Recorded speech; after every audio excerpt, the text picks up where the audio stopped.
Parang gago.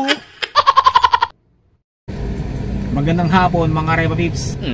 Sarang imbita na may ngay. Ganang paligoy-ligoy pa. Mga parang gago moments 46 to 50. Parang gago moments number 46. Papunta tayo sa sports basketball, ano? Hindi ko nilalat. Pero bakit merong player na alam mo yung tipong alam naman niya sa sarili niya na hindi naman siya ganoon ka ina maglaro, no? Pero yung alam lang niya is magtatakbo sa court. Alam yung tipong ano, yung siya mag-i-inbound. Halimbawa nag-inbound dun sa kabilang court. And yung court nila is yung sa kabila. Siya nag-inbound. Tapos parang ang bilis-bilis niyang tumakbo, yung para siyang kuneho. Yung lahat gusto niya unahan na makababa agad sa court na parang akala mo napakalaki ng role niya sa team na yun.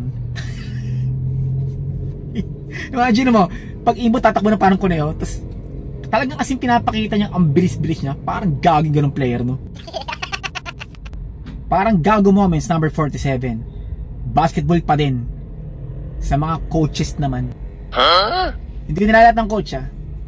Ba't ganun, no? Pag yung first quarter pa lang, simula pa lang, or kahit sa may second quarter, no?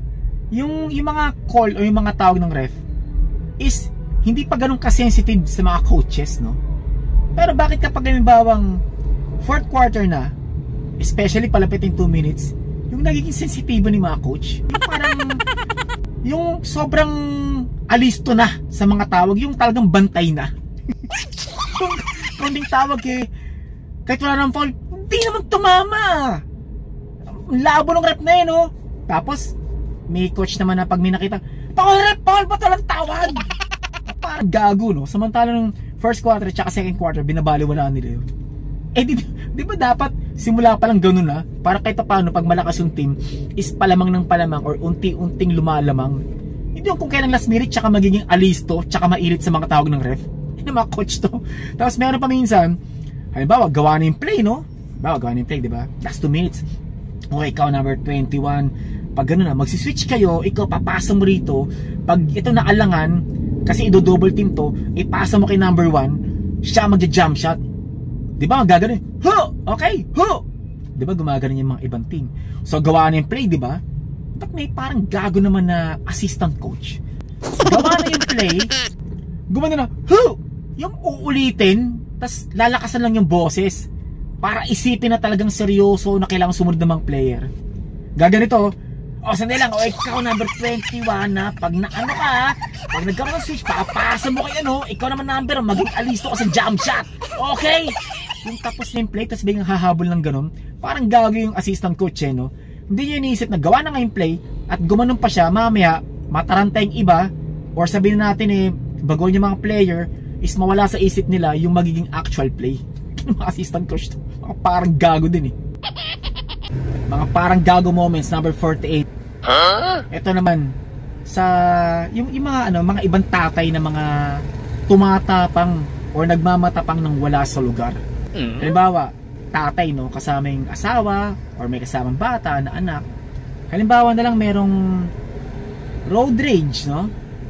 Sa kalsada, halimbawa lang, kasi may nakita na akong ganun so yun ang isa-sample ko or gagawin kong halimbawa, example, ang gulo ko, no? Example na, halimbawa pa, anyway, yung halimbawa, nagkagit-gitan kasama yung anak niya, uulitin ko lang, kasama yung anak niya or kahit sino, pamilya niya, asawa niya, basta family, di nagkaano-gitgitan, pero nakita niya yung driver na nakagit-gitan niya, malaki katawan, no?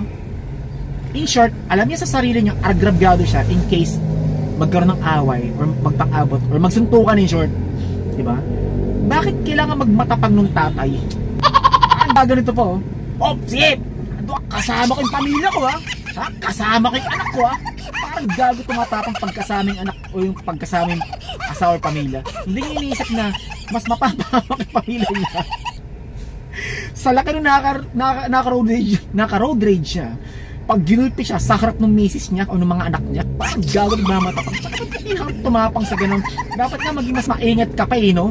Hindi ko nilalat ng mga tatay, pero maraming tatay ng ganun, mga parang gago tumatapang nang wala sa lugar,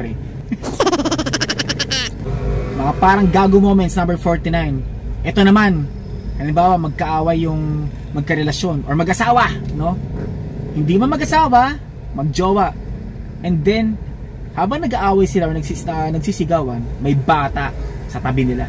Or kung anak man nila yung kung mag-asawa sila, no? Umiiyak. Ano yung tipong nag-aaway sila, tapos pag may umiyak na bata, yung mas lumalakas yung boses nila magsigawan, tapos dinadami pa yung bata. Parang ganito, kunwari nagkakadiskusyon na sila, nagkakainitan na, eh may bata umiyak. Oh! Umiiyak na anak ko ha! Ang yan nadamay ha! Tapos alam mo tipong mas lumalakas yung boses nila, tsaka mas parang tumataas yung tension kasi umiyak na yung bata. Eh, lingid sa kala mo ng bata, siguro naiirita lang sa kanila, naiingayan or natataranta sila nag-aaway. Tapos, yung tension, mas patataasin pa nila dahil sumiyak na bata. Gago! Hindi na lang mag-aaway sa isang private na room, mag-usap, pag-usapan, or mag-aaway sila nang hindi kaharap yung bata. Parang gago pag umiyak, dinadami pa ito ng bata. Ay nga na, umiyak na! O pagpamangkin, yung bata umiyak yung pamangkin ko ha! Sabi siya, pag dinadamay. Hindi naman kasi madadamay yung bata kasi umiyak lang siya. Nag-aaway kayo, naiingayan sa inyo, mga parang gago, mga pangyayaring ganun. Mga parang gago moments, number 50. Eksakto, sabay tumilim, no? Sa bagay, late kanina eh. Anyway, ito naman ako.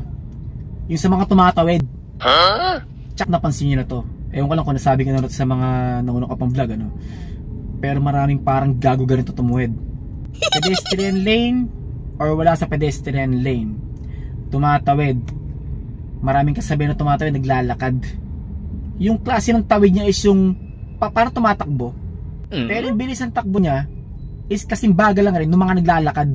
Masabi lang na nagmamadali siyang tumuwid, parang gago.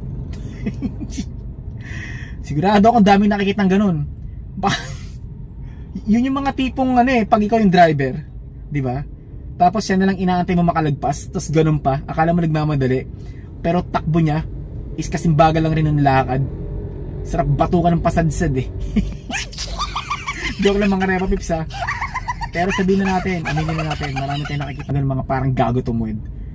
Dito na muna ulit, mga Repa Pips, saka mga Repa Pips. Actually, marami pa talaga ako dapat i-upload eh. Sa ayot sa gusto nyo. Dami ko na kasi dapat ayusin.